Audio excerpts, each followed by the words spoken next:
Welcome to the Hormone Hub, your go-to source for the conversations every woman in her 40s and 50s needs to have. I'm your host, Kylie Pinwell, your nutritionist helping you navigate your way through perimenopause, menopause and beyond so you can say goodbye to the endless fatigue, unexplained weight gain, hot flushes, PMS, mood changes and more that come on this hormonal roller coaster. If you missed the memo or think this is only for women of a certain age, ladies, it's time to think again. Now sit back, relax and enjoy the show. Don't forget to hit subscribe so you don't miss any of my latest episodes, which are released every week. Share it with your friends, your sweaty sisters. The more we talk, the more we help each other. Hello, and welcome back to the Hormone Hub. It is your host here, Kylie Pinwell. And unless you have been blissfully hiding under a rock lately, if you have any interest whatsoever in diets, weight loss, health, blah, blah, blah, chances are you've heard there's a new weight loss drug on the market. All over social media, and it's being touted as the next big weight loss solution. But if you know the old saying, if something sounds too good to be true, it usually is.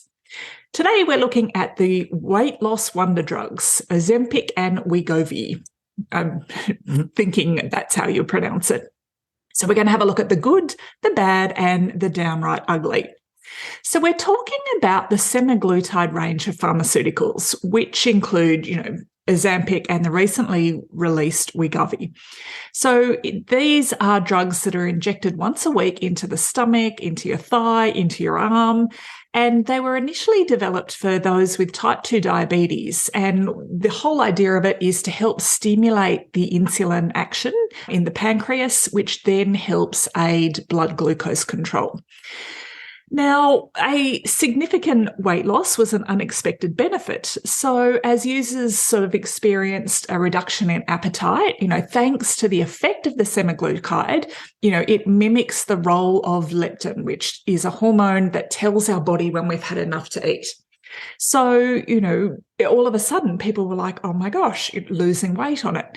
And indeed, for people who regularly experience sort of an insatiable hunger and generally due to hormonal issues such as insulin resistance, so when you've got those high insulin levels, it can drive that desire for sweet foods, for carb foods. So you're sort of stuck in that perpetual cycle. So a drug like Ozempic can be really powerful and, significantly help you reduce your appetite, get those cravings under control, and therefore, reduce your calories and support weight loss. Now, this is all in theory and, it does work for some people, but it's assuming that the users actually do reduce their calorie intake in accordance with that reduction in appetite. And, as we know, that's not always the reality. So especially, if you've got a long history of emotional eating, binge eating, and you've been stuck in that diet cycle for a while, it's not so cut and dry. And this is where the benefits start to become, a little less shiny.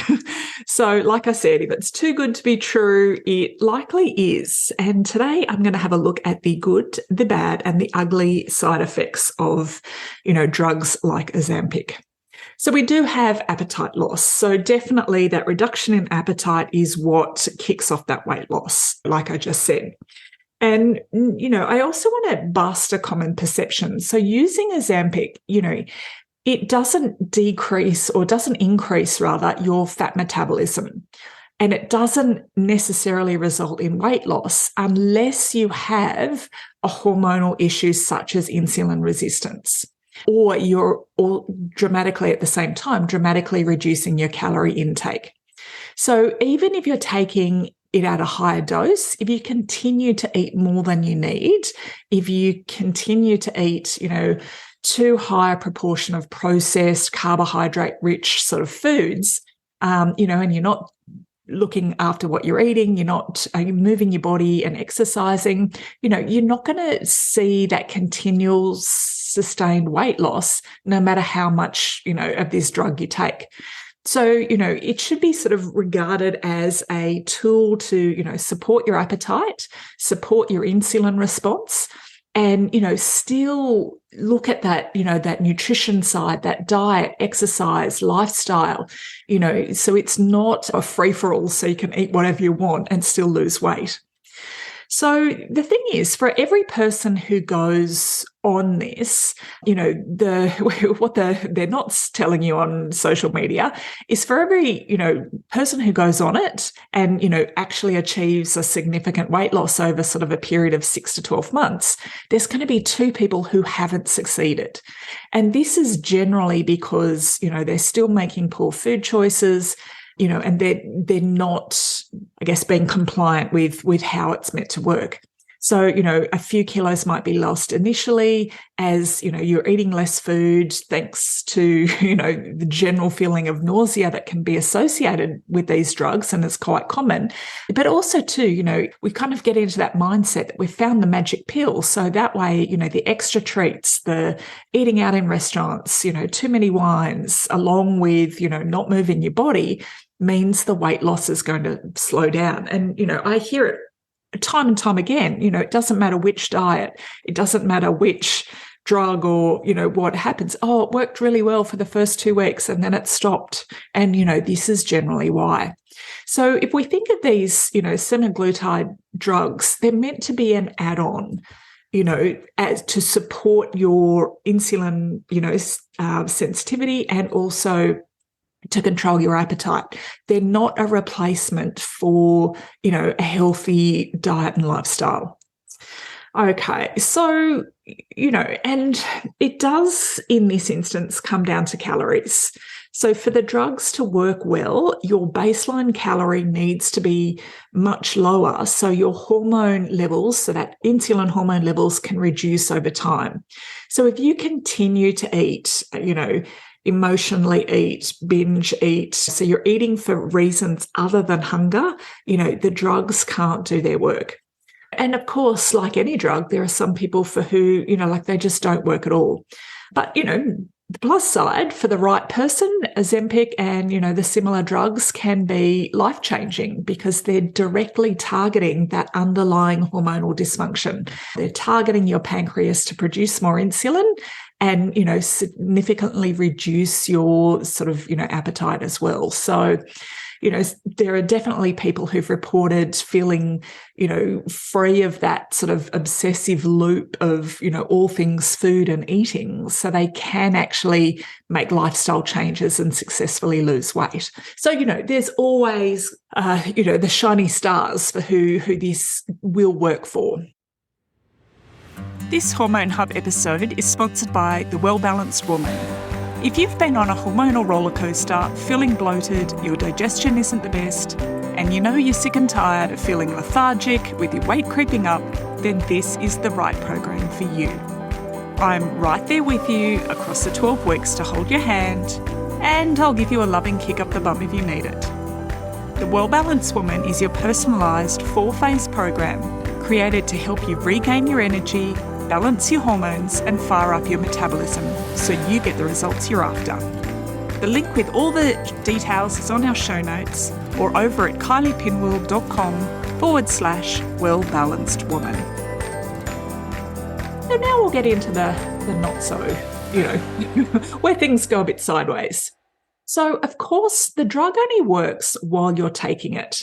So it's going to manage your insulin resistance, but it's not going to cure it. So even when the drugs work to support your weight loss, like I said, they should be considered just a tool to kickstart you and get you started, but not the entire solution.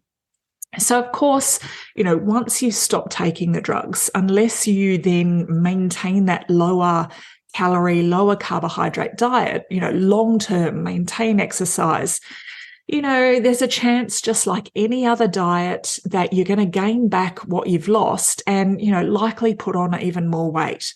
So before you run off and get yourself a script for it, make sure that you're ready to get your diet and lifestyle in order for good. Otherwise, this is just going to be another failed diet that was too good to be true. Okay, so another downside is it costs money. It's not free. So if you do have type 2 diabetes currently in Australia, it is covered by the PBS, but it's not covered currently as a weight loss drug. So for a weekly injection, you're looking at about $150 a month. Okay, so it's an investment. And again, is this something that you can continue forever?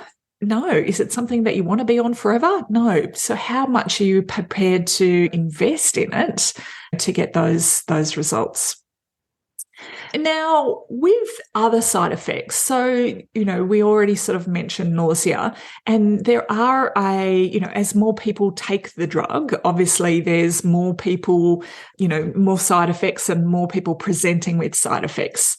So, and it's also good to kind of keep in the back of your mind, there's no long-term studies on people using this, okay?